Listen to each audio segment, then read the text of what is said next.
गुणपुर रे ता 2/7/2021 तारीख दिन गुणपुर उपखंडस्थ रामनागुड़ा ब्लॉक अंतर्गत रोबाड़ी सरकारी बालिका उच्च विद्यालय और रोबाड़ी प्राथमिक स्वास्थ्य केन्द्र परिसर में 72तम वन महोत्सव सप्ताह पालित हो जाइछि।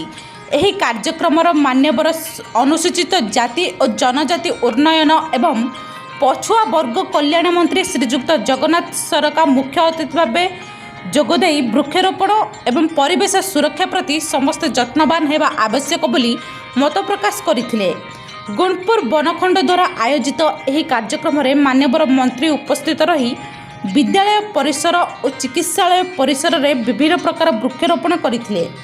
आजिर एही कार्यक्रम में अन्यमानक मध्य गुणपुर बनखंड अधिकारी श्री रंजन कुमार महांती, बांकिली पंचायत सरपंच श्री विशिकेशन कंडगुड़ी एवं बनपाल श्री भगवान सारका, विद्यालय शिक्षक एवं शिक्षयित्री, मेडिकल कर्मचारी, वन विभाग कर्मचारी प्रमुख उपस्थित थिले।